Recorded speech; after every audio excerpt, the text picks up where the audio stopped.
Main event of the evening.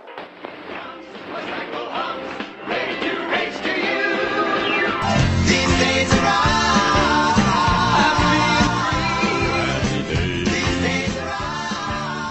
Hello and welcome to These Days Are Ours, a Happy Days podcast. I'm Peter. And I'm Joe. And today we are discussing Ron Howard's 2020 film, Hillbilly Elegy, the J.D. Vance biopic. Okay, Peter, tell us what happens in Hillbilly Elegy. In 1997, a sermon on the radio tells listeners not to be embittered over poverty, as little J.D. Vance rides his bike to the swim hole. Voiceover narration from adult J.D. says that although he's from Ohio, the place he felt most at home growing up was summers in Jackson, Kentucky. Down in those hollers is where I spent every summer. Hands down the best part of my childhood. There, he gets held underwater by a bunch of other boys, so he tries to fight them and gets his ass kicked until his family shows up to bail him out. Then he, his mother Bev, sister Lindsay, and grandparents return to Ohio. More voiceover and flashbacks reflect on how JD's grandmother Bonnie left home at 13 when she became pregnant, and his grandparents never found the better life they were looking for in Middletown, Ohio. I wouldn't call Middletown civilization. As a young adult, JD finishes his shift at work and goes to Yale, where he's attending law school. He meets his girlfriend Usha while she's studying in the library with food, and proceeds to push her into eating it among the shelves, then teases her by saying someone is going to catch her. They're gonna take you to the dungeons, Usha, the famous Yale dungeons. JD isn't eating, since he has a big interview dinner tonight for a law internship that will let him go to DC with Usha. Afterwards, JD discusses his tuition fee with his supervisor, who promises him he will get a job soon that will let him pay it off. At the dinner that night, JD is embarrassed by not knowing his lines. Then again when he doesn't know what fork to use. He ducks away to call Usha, who talks him through his silverware and tells him he's not a douchebag. I'm such an idiot. Why are you with me? Oh, because you're not a douchebag, and you don't know how to use forks. Then he calls her his spirit guide. He's about to return to the dinner when he gets a call from Lindsay, who tells him Bev's in the hospital after overdosing on heroin. Darn, this is embarrassing. A shaken JD sits back at his table. When a lawyer asks him what his story is, JD tells him about his family in Kentucky and his time in the Marine Corps. Another lawyer asks if his family were coal miners, and JD says no. But his family were kind of hillbilly royalty because his papa was related to the guy who started the Hatfield-McCoy feud. Lawyer 1 remarks that it must feel weird going back and being surrounded by all those rednecks. JD reacts like he just said a slur. I don't really use that term. And says his mother was salutatorian of her high school and smarter than anyone in this room. The lawyer quips maybe they should offer his mother a job instead. Afterwards, JD scolds Lindsay over the phone for not keeping an eye on Bev, and she protests that with her job and her family, she can't keep an eye on her every day. Back in the 90s, JD makes Easter eggs with Bev. He's annoyed by the ritual and by his mother's Whitney Houston music. Why do we have to do this every year? 'Cause it's what we do, that's why. He'd rather watch Al Gore on TV, and Lindsay would rather talk to her boyfriend on the phone. Bev's current boyfriend Chip brings over a present. A puppy. Bev is less enthused than her children, especially when the puppy pees in her room. She blows up at her children and the puppy, but quickly calms down. Then JD accidentally knocks over the Easter eggs from years before on the floor, breaking them, and Bev yells at him to go to his room. She makes amends the next day by taking him to get new football player cards. While JD demonstrates Deion Sanders' touchdown dance, he knocks over a stand, and mother and son have to leave the store. On the drive home, Bev tells JD they'll be moving in with Chip. JD isn't very excited, since when Bev and Chip inevitably break up, they'll just have to move out. One of JD's friends called Chip Bev's flavor of the month, and Bev snaps at JD for letting him talk about his mother that way. Bev begins speeding as she rants about trying to give JD and Lindsay the opportunities she never had. Then she threatens to crash the car with both of them inside of it. I could crash. Mom, I could crash this car and I could kill us. Stop. Then you would know how lucky you are. Stop the car, please.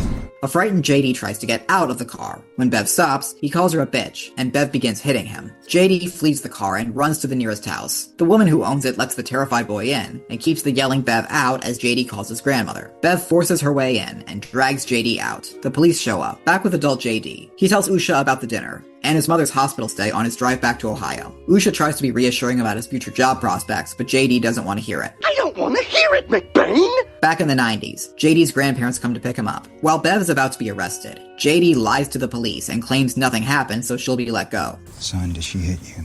No, she didn't do anything.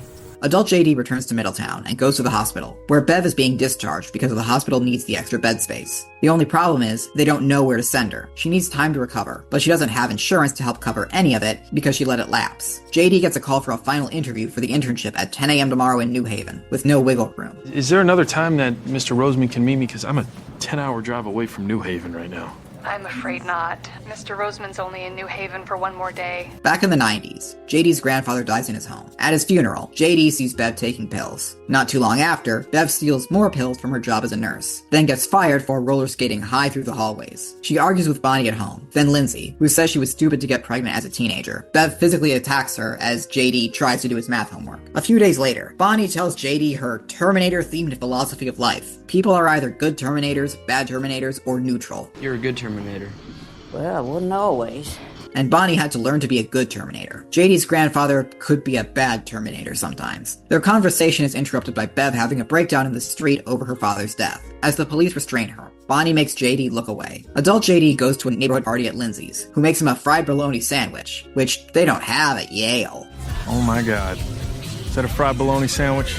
He's trying to find Bev a rehab center over the phone and not having much luck. He calls Usha to share the bad news about his mother and the good news about his interview. Usha offers to stay with Bev while JD goes to the interview, but JD snaps at her that this isn't like she has the flu. JD and Lindsay drive Bev to New Beginnings Rehab, which is hesitant to take Bev because there's a wait list. JD gives a woman who works there an inspiring speech about how his mother just needs someone to believe in her, and he won't leave until his mother has a place there. So until you drag me out of here, I'm gonna keep giving you reasons. And probably, this works. Bev sees him maxing out his credit cards to pay for her stay. Angry and guilty, Bev storms out of the building, declaring she's not a charity case. JD yells at her for taking advantage of Lindsay, just like she did to Bonnie before her death. Lindsay explains to JD that Bev's childhood was also traumatic, since she and her sister grew up with their father's alcoholism and abuse towards Bonnie. Once, Bonnie set him on fire in retribution, which Bev saw. Lindsay can't defend their mother, but she's trying to forgive her, and if JD doesn't do the same, he'll never get out. JD starts to make amends by showing Bev a picture of Usha. This is my girlfriend. This is Usha. Bev asks what she is, but also calls her pretty, and says JD should bring her there. Back in the 90s, Bev has just gotten married to Ken, her boss at the dialysis center, to the shock of JD and Bonnie, who didn't even know that she broke up with her last boyfriend. She, JD, and Lindsay move in with Ken and his son. JD's new stepbrother is a pot aficionado, which JD, the son of a recovering addict, is frightened by. My dad smokes all the time. He doesn't know I take it. Bev comes home from work one day, asking JD to pee in a cup for her nursing license renewal. JD realizes his mother is relapsing and refuses to give her the clean pee she needs. Bonnie sides with Bev, and JD accuses her of being the reason Bev is like this. Bonnie tells JD that maybe if they help Bev this one last time, she'll learn her lesson. And they have to, because family is the only thing that means a goddamn. JD asks if he can live with Bonnie. She won't do that to Bev, but she promises to JD that he's always got her. JD pees on his mom's behalf. JD comes home one day to find Bonnie collapsed in the kitchen. In the hospital, JD asks if Bonnie is going to die, and she says she doesn't know. JD says to go ahead and die. Just go ahead and die. JD.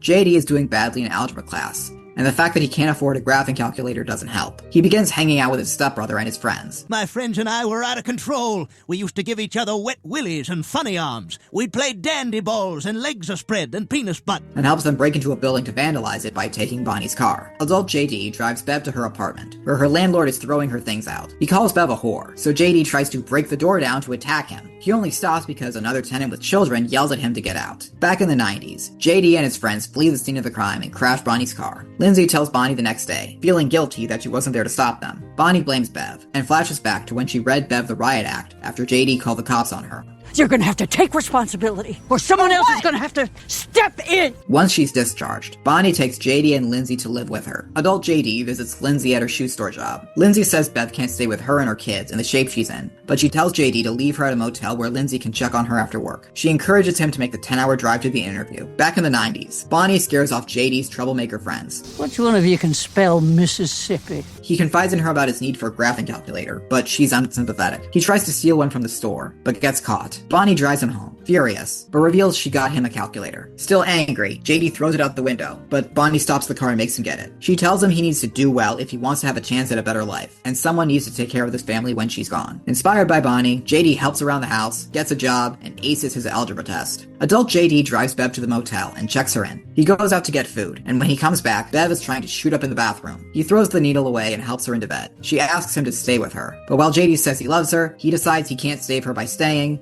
I'll do everything I can, but I can't stay. so he leaves her alone in the motel, recovering from an overdose, to make the drive to New Haven. On the drive to New Haven, JD calls Usha to apologize for not telling her about his family. They spend the entire drive talking. JD makes it to his interview while in voiceover talking about how his family taught him so much, and his future is their shared legacy. Text at the end tells us that JD graduated from Yale, married Usha, and published his memoir. Lindsay and her family still live in Middletown, and so does a now-sober Bev. Thank you, Peter. That was Hillbilly Elegy. It was released on Wednesday, November 11th, 2020, about 8 months into the pandemic. It received an extremely limited theatrical release, earning only $38,000 on a $45 million budget. The biggest movie in theaters at that time was the animated sequel, The Croods: A New Age, in which Nicolas Cage and his caveman family compete with their neighbors, the Bettermans.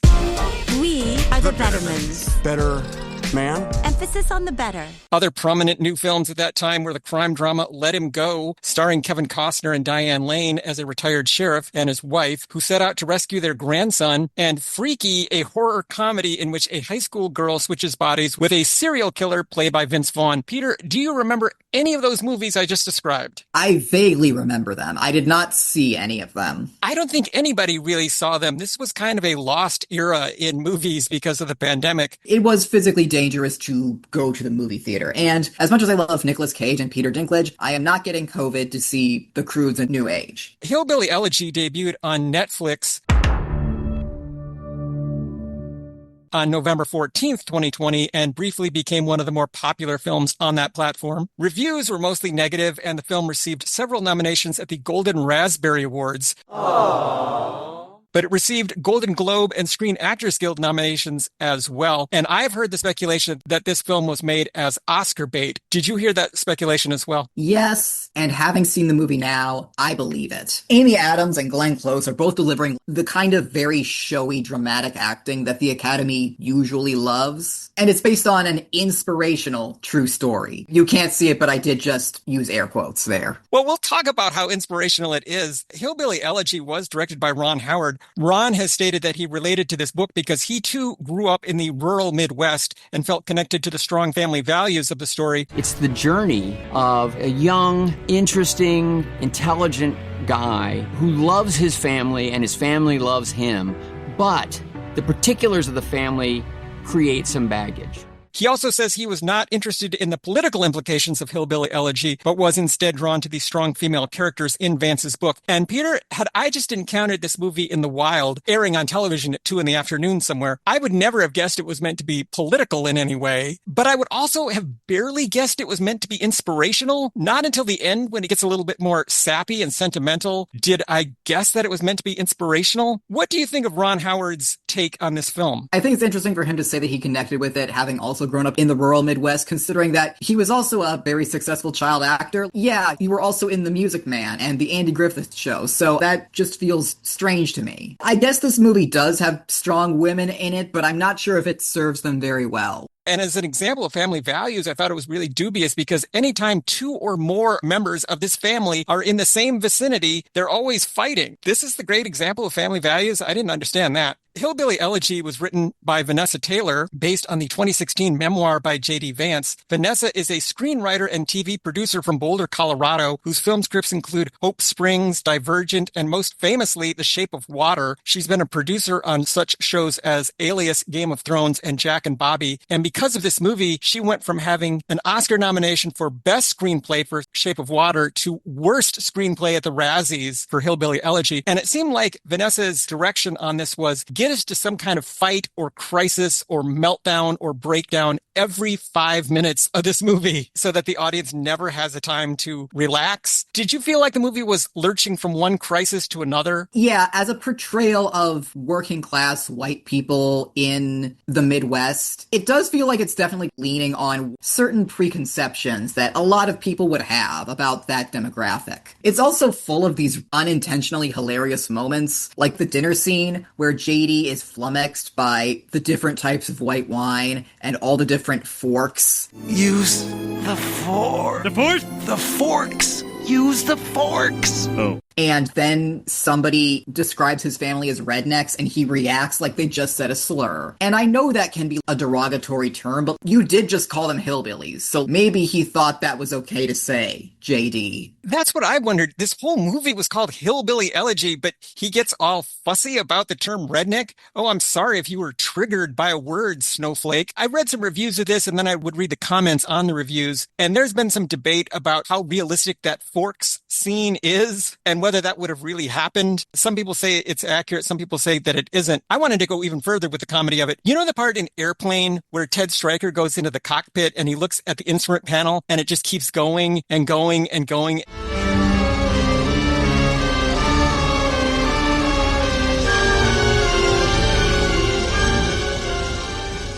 I wanted that to be done with the forks, where he looks and there's like 20 forks and he just keeps going and going and there's more and more forks. I don't think the people at that table would have cared what forks you used. I know it's a fancy lawyer dinner, but I'm sure half of them don't know or care about the forks either. Relax about the forks, JD. But speaking of him, born James Donald Bowman in Middletown, Ohio in the mid-1980s, JD Vance is an author and venture capitalist who is currently serving as the 50th Vice President of the United States of America. Oh, good for you! He came to prominence with his 2016 memoir, Hillbilly Elegy, and was elected a U.S. Senator from Ohio in 2022. His political career is only 4 years old. Initially a vocal critic of Donald Trump, calling him America's Hitler, Vance later did a complete 180 and became Trump's vice president and most loyal ally. Would you like me to apply the baby oil to Satan's boss? I'm always suspicious when somebody writes a book and thinks, you know whose life is a really inspiring true story? Mine. Apparently, he was encouraged to write it by his Harvard mentor, Amy Chua of Battle Hymn of the Tiger Mother fame. I can't believe you didn't mention JD's most enduring political contribution, which is how he converted to Catholicism, and then he met with then Pope Francis, and 24 hours later, Pope Francis died. I'm not myself Catholic, but if I was, that would feel very symbolic. I wonder sometimes about JD's spirituality. I wonder if he ever worries about hell. I wonder if he ever worries that his actions in this life are going to have consequences in the next one. In the afterlife, you could be headed for the serious strife.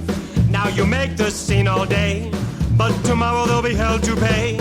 His reaction to the current pope who hates him is, well, the pope isn't the boss of me, a Catholic, so I don't think he does care. I think most of what appeals to him about Catholicism is getting to judge other people and maybe impose your own values on them. He really hates abortion and divorce, so for him, those aspects of Catholic doctrine are a feature and not a bug. As for the music in this movie, the score is by David Fleming and Hans Zimmer. Fleming is a New York film and TV composer who frequently works with Hans Zimmer. He's known for projects like The Last of Us, Mr. and Mrs. Smith, and the 2025 Superman movie. Hans Zimmer is the German-born composer who has worked on over 150 films since the 1980s. He's arguably best known for his work on the Pirates of the Caribbean movies and The Lion King, but you've heard his music in Dune, Man of Steel, The Dark Knight trilogy, Dunkirk, Interstellar, and many more. Peter, what did you think of the score for Hillbilly Elegy? I hated the score so much. It's all soaring, pseudo-inspirational music. Sometimes they bring in a fiddle so you remember that this is Ohio and fiddles are Ohioan, I guess. It's all this stuff meant to tug at your heartstrings and make you feel for these characters, and I hated it. I hated it so much. Flames on the side of my head. The score for this film was one of the more controversial aspects of it, and while I was listening to some of it, I kept thinking of the meme that is going around about Hans Zimmer, where the director tells Hans, okay, Hans, we just need something simple for this scene, and then it's a picture of a guy playing a flaming piano on a beach. That's how I think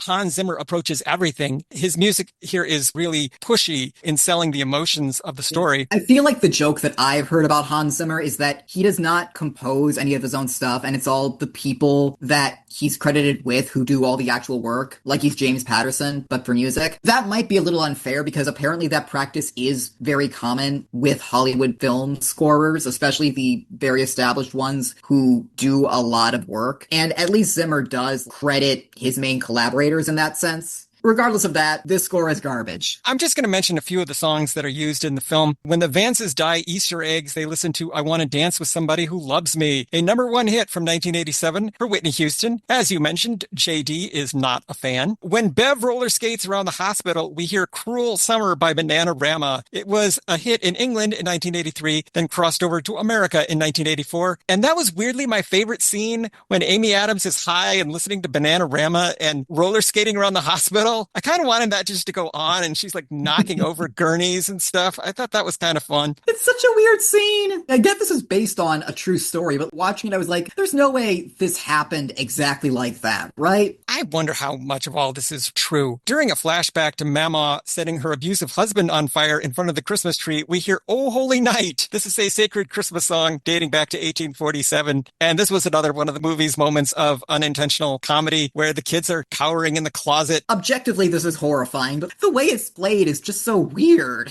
When JD drops Bev off at the motel, we hear "Tuesday's Gone" by Leonard Skinner. It's a track from their 1973 debut album, pronounced Leonard Skinnerd. You remember Leonard Skinner.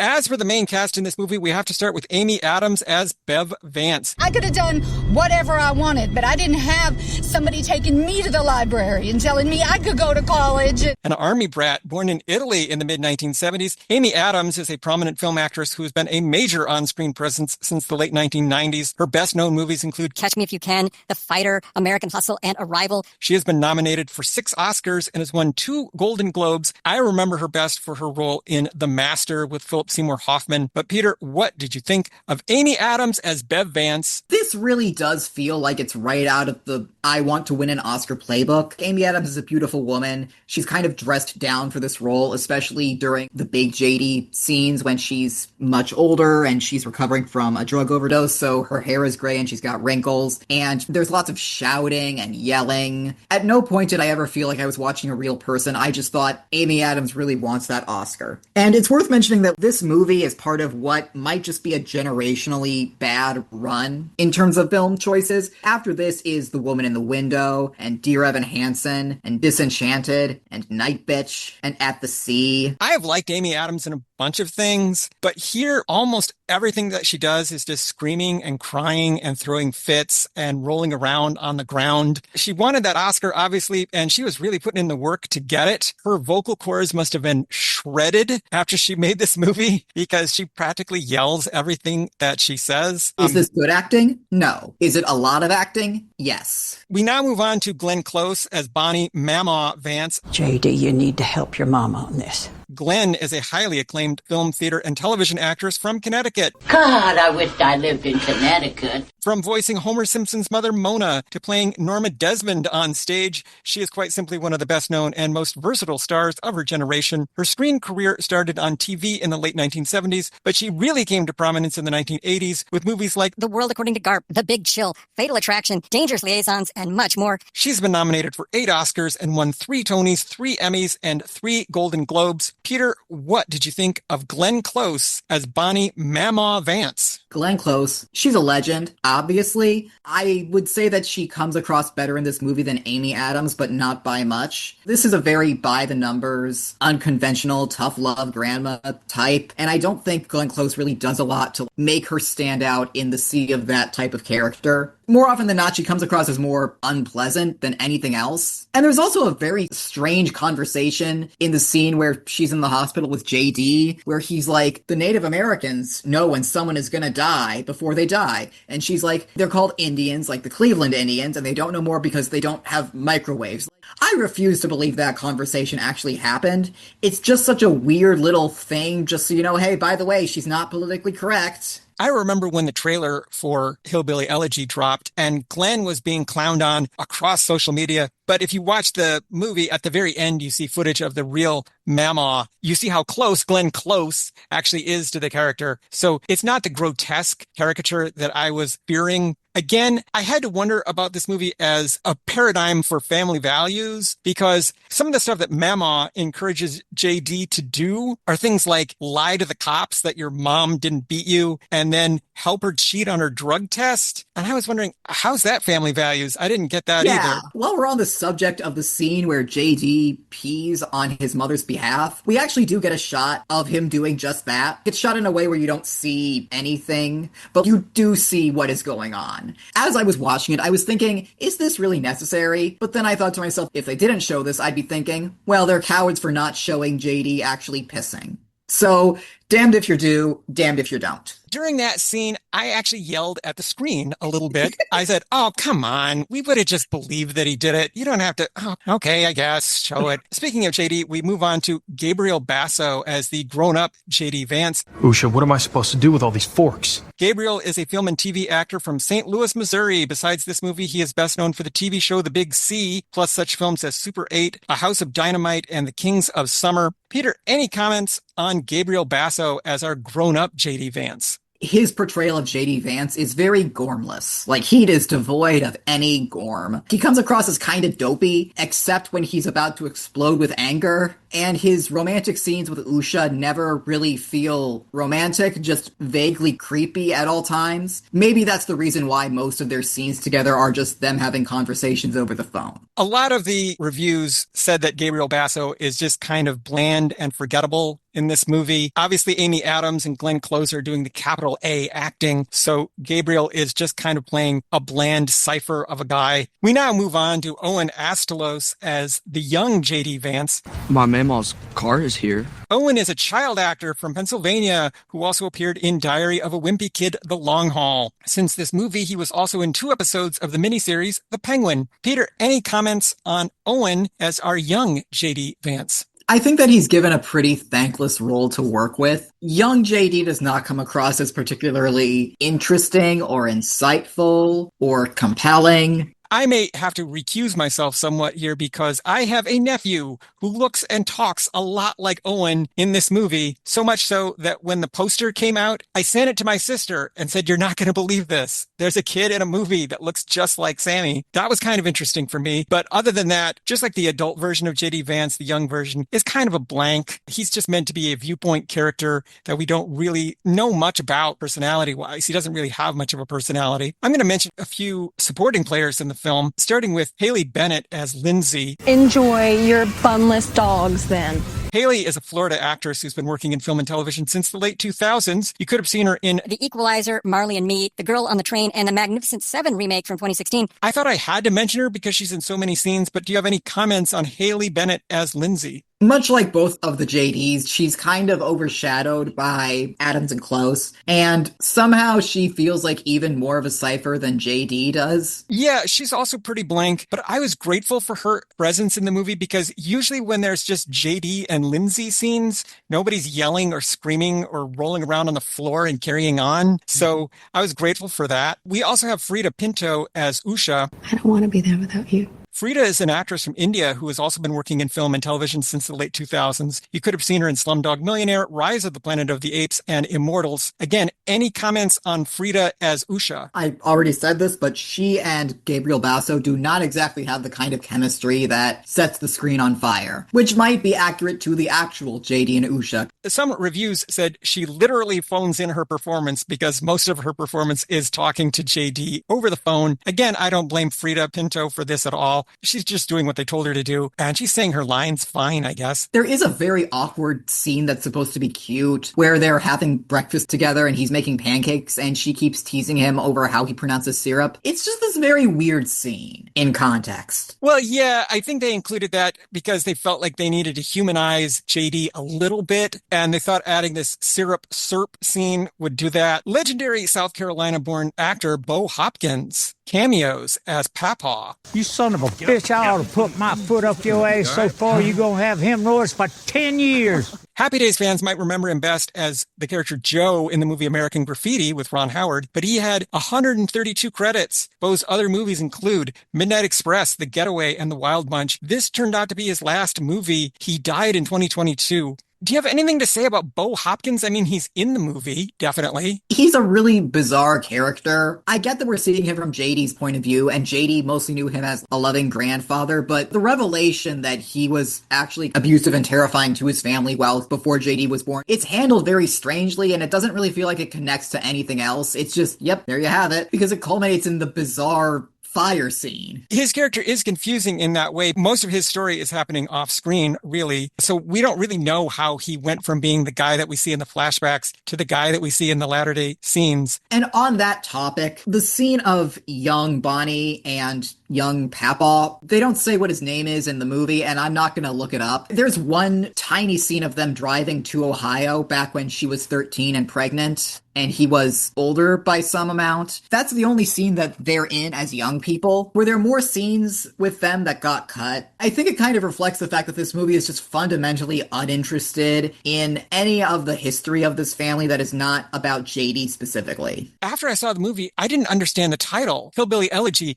What is an elegy for? So I had to look into that. Why is this book and movie called Hillbilly Elegy? What is being remembered with bittersweet fondness? And it's supposedly an elegy for a rural way of life that JD saw was dying at the time. And he's looking back at a vanishing era of American greatness, I guess. The era of 13-year-old girls getting pregnant and fleeing to Ohio. And then Kentucky is supposed to be so much better than Ohio, and he's so much more connected to Kentucky than Ohio. When people ask where I'm from, I say Ohio because that's where I live most of my life, but that's only part of my story. Ask me where I feel most at home. That's the hill country of Jackson, Kentucky. And what happens to him when he goes to Kentucky? He gets his ass beat by people telling him to go back to Ohio. So this was the great paradise that you're remembering? I actually do have family from Kentucky, but we are from Louisville. That is a major metropolitan area, so I can't speak for actual working class rural people, but it's not a flattering portrayal of those people. It feels less like a eulogy to the rural white working class and more of a, here's the story of how JD got out of there. It's also funny that he trashes Ohio so much in the movie, and then he became a senator from Ohio just a couple years later. That's what happens when Peter Thiel gives you billions of dollars. Just pumps all that money into your campaign. As for our cultural and historical references in the movie, a radio preacher describes 1997 as a time of great prosperity. It is the year of our Lord, 1997, an age of prosperity. He's right. America was undergoing the longest economic expansion in its history at that time, characterized by a surging stock market, low inflation, budget surpluses, and a healthy job market. JD says his grandparents were chasing a better life up Route 23. He's referring to a major north-south highway that stretches from Michigan to Florida. JD mentions his connection to the Hatfield-McCoy feud. My papa was related to the guy who started the Hatfield-McCoy feud. He says his papa was related to the guy who started the feud. One woman at the table says, I just saw that miniseries. In 2012, the History Channel aired a popular 3-part miniseries about a bitter, violent rivalry between two families on the Virginia-Kentucky border. The feud lasted from 1863 to 1891 and claimed more than a dozen lives. Peter, have you ever been caught up in Hatfield and McCoy mania? I have not, no. I will say that that part also made me laugh because it reminded me of Weird Al's laying claim to fame.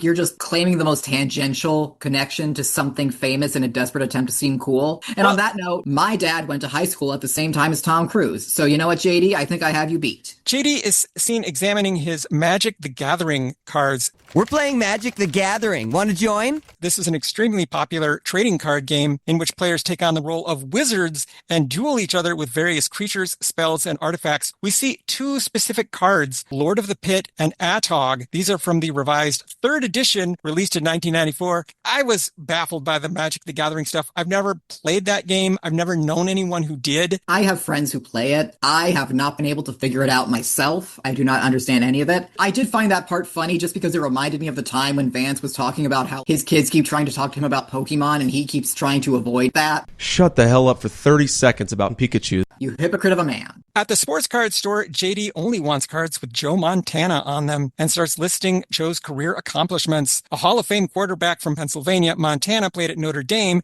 and then spent 16 years in the NFL, 15 of those with the San Francisco 49ers. He won 4 Super Bowls in that time. But Bev says Deion Sanders has the best touchdown dance. Nicknamed Primetime and Neon Deion, Sanders is a Hall of Fame cornerback from Florida who played in the NFL from 1989 to 2005. He was known for his flashy, showboating style on the field, sometimes earning the wrath of rival players by taunting them. I'm guessing that you probably didn't grow up hearing a lot about Joe Montana or Deion Sanders. How familiar were you with those players? I know their names. That's basically the extent of it. I'm a Saturday Night Live fan, so my connection is that both Joe Montana and Deion Sanders hosted episodes of Saturday Night Live. How were they? The Joe Montana one is an all-time great, and the Deion Sanders one is an all-time disaster. JD and Mamaw watched Terminator 2 Judgment Day on television. This 1991 film is Mamaw's favorite, and she even quotes a line from it. Hasta la vista, baby. Before Arnold said that line, it originated in Tone Loc's 1988 hit Wild Thing. Hasta la vista, baby. The sequel surprised viewers by turning Arnold Schwarzenegger's character from a villain into a hero. This time his job is to protect Sarah Connor, played by Linda Hamilton, rather than kill her. I thought the Terminator stuff was kind of a missed opportunity because it's interesting to me that Mamaw is super into Terminator 2, but I wish she'd been able to break down some serious Terminator lore. All we get is her weird, everyone's a different kind of Terminator speech. It's very strange. It's such a generic take on the movie because when, for instance, the characters in the Clerks movies talk about Star Wars, they have a lot of very specific, very detailed opinions about things that happen in the Star Wars movies. The first Death Star was manned by the Imperial Army. The only people on board were stormtroopers, dignitaries, Imperials. Basically. Mamaw doesn't seem to know anything about Terminator 2 that she couldn't have just gleaned from watching the trailer. I wanted her to name drop Cyberdyne Systems or Kyle Reese or something. She doesn't do any of that. No fate, but that which we make for ourselves. JD says he wants to watch a special about Monica Lewinsky. This White House intern became international news in 1998 when her years-long affair with President Bill Clinton became known. Since the scandal, Lewinsky has earned a master's degree in psychology, designed handbags, and advocated against cyberbullying. And I assume they're using the name Monica Lewinsky just as a signpost of where we were in history. We have to know that this scene is taking place in 1998, so he's doing quintessentially 1998 things in it. Does it get any more 1998? What's the next than step Monica and Bill? It's a bit like what Happy Days used to do in the early days when they would mention a lot of topical stuff from the news. Bill McCarthy, hula hoops, nuclear anxieties. What it kind of reminded me of, last December I watched the Christmas episode of Family Ties because it was a Christmas Carol themed episode. And what I learned from that, JD's thing about watching TV whenever Al Gore or Monica Lewinsky is involved reminded me a lot of Alex P. Keaton as a child wanting to watch Richard Nixon's resignation on TV when everybody else wants to do Christmas things. I guess we're supposed to believe that young JD Vance was already very political minded when he was a kid. Public-spirited boy became a public-spirited man.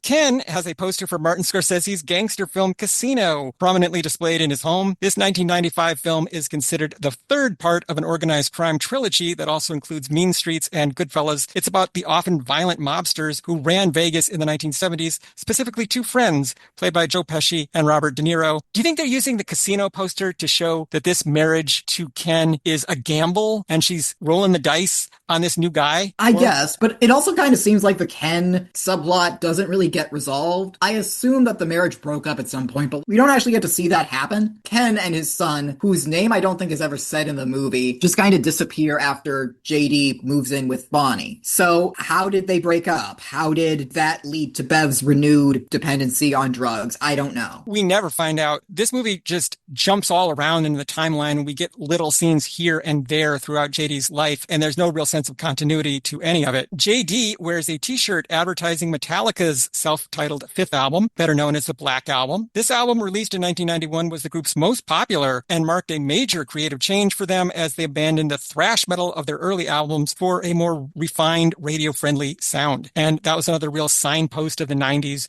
seeing the Metallica Black Album t-shirt. And JD passes an abandoned cinema called the Plaza Theater. It looks like the last movie there was Forrest Gump, which famously was a box office sensation in 1994. And again, I think they're using the title Forrest Gump as a signpost to when this is supposed to be happening, but the letters have fallen off the marquee, so it's maybe been a few years since Forrest Gump was playing there. Paramount Pictures presents... My name's Forrest Gump. People call me Forrest Gump. So, Peter, were there any outstanding J.D. Vance fashions in Hillbilly Elegy? I would not say so. I feel like this is the kind of movie that if you're a costume designer, you just kind of leave it off of your resume. I think that the outfit that Amy Adams is wearing in her first scene is very cute. She's wearing these very short overalls, very summery, very cute. After that, it's just a parade of bland late 90s fashions and bland 10s fashions. I guess the one fashion standout for me was probably Glenn Close because she wears these gigantic oversized shirts through the whole film that even the other characters think are unusual. But when you see the footage of the real Mama, she really did wear these giant shirts all the time. So maybe that was her look. So, Peter, I will ask that age-old, timeless question. Was this movie any good? You brought up how this movie is kind of a terrible portrayal of family values, and I think nothing really gets that home so much as the scene where J.D. Vance heroically leaves his mother, who is recovering from an overdose and going through withdrawal and just tried to shoot up again, alone in a motel to wait for his sister to come visit her so that he can go to an interview for an internship. This movie doesn't really feel so much like a tribute to his family as it does a thing where he's like, and that's how I heroically escaped my awful circumstances to become J.D. Vance. So much of this movie is just the people around him being like, you've got to work hard and improve yourself and be the culmination of your family's legacy. And he's J.D. Vance. He is a uniquely worthless human being. He has ascended to one of the most powerful positions in the world, and he is using it to make the world a worse place. I think Ohio and Kentucky and the country are much worse off because he is where he is and he is who he is. For my part, I will say that because this movie was so controversial at the time, I went into it thinking that I would be shocked and incensed by this film. I was surprised at actually how bland it was. For me, this just felt like a 2-hour non-event. I was just kind of watching it and kind of nodding along through the whole film, waiting for something controversial to happen, but nothing really does.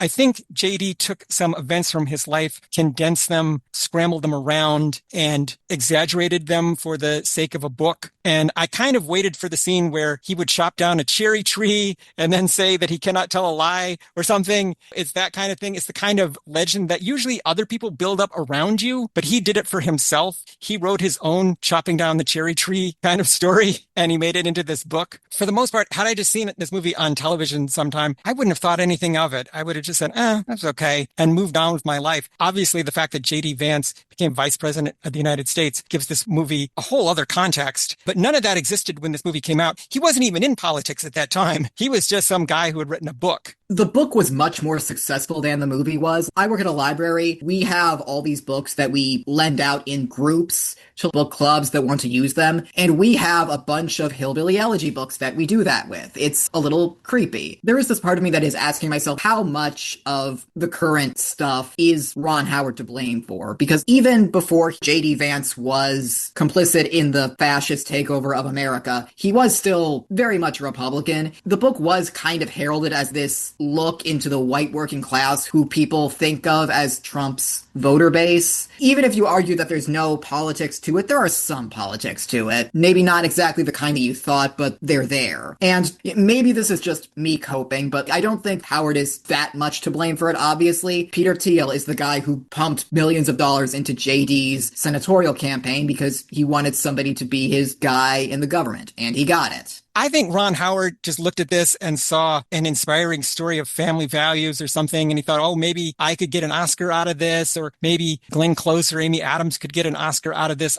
Obviously, that didn't happen. If you're looking for a movie that will explain the rise of MAGA or the rise of Trumpism, you won't find it here. And in fact, I think if you ask the Mamaw character in this movie what she thought about Donald Trump, I don't think she'd be all that impressed. I think she would say, he's just full of bullshit. Hand me a pack of cigarettes. I don't think she'd be into it. Do you think Mamaw, if she were around today, would be hardcore MAGA? I honestly do not know. Maybe she would find Trump's bizarre anti-charisma appealing. Maybe she'd be QAnon. I don't know. I found this movie basically a big nothing. Do you think people should see it? No, but I will say that I feel like I understand J.D. Vance a little bit better now. I think that at the core of J.D. Vance is a strong undercurrent of fuck you got mine. You've talked earlier about does he worry about hell or not, and I don't think he does. I think that he is entirely looking out for himself, and I think that the scene where he, again, heroically leaves his mother who is recovering from an overdose alone in a motel so that he can go to that interview sums him up pretty well. I think that at the end of the day, that's who he is. That's what he's always going to be doing. I think if you can write a scene where you abandon your junkie mother in a cheap motel and you spin that so that it's heroic, that takes some talent, Peter. I don't know if I would be able to write a scene like that. When he's doing it, they have all these flashbacks flashbacks to him joining the Marines and saying goodbye to his family and saying goodbye to Bonnie as she's dying. And it's like, this is not inspirational. What about this is inspirational to any of you? I don't know. It apparently inspired some people. It didn't inspire me. For me, it was just 2 hours of chaotic family fights. That's mostly what I got out of it. It didn't affect me really emotionally or intellectually one way or the other, I don't think. So, Peter, how can people keep up with us and find out about all the wonderful things we are doing? Listeners can follow us on thesedaysreours.libsyn.com. And they can email us with questions, comments, and concerns at thesedaysreourspodcast@gmail.com. Now, the next time we get together, Peter, a mere decade after Happy Days ended, Henry Winkler found himself starring in another sitcom. But few people would have guessed what that sitcom would be and what kind of character he would be playing. And I think it's time for us to revisit this material. So I would like to talk about the pilot episode for Monty from 1994. Oh boy, that sounds much more enjoyable than Hillbilly Elegy. It might be. So see you later, alligator. In a while, crocodile. Well, the captain said you gotta pee in the cup, pee in the cup, pee in the cup. Well, the captain said you gotta pee in the cup, see if you're doing drugs. Well, the boss man said you gotta pee in the cup, pee in the cup, pee in the cup. Well, the boss man said you gotta pee in the cup, see if you're doing drugs. I said, oh Lordy, pee in the cup, pee in the cup, pee in the cup. I said, oh Lordy, pee in the cup, see if you're doing drugs.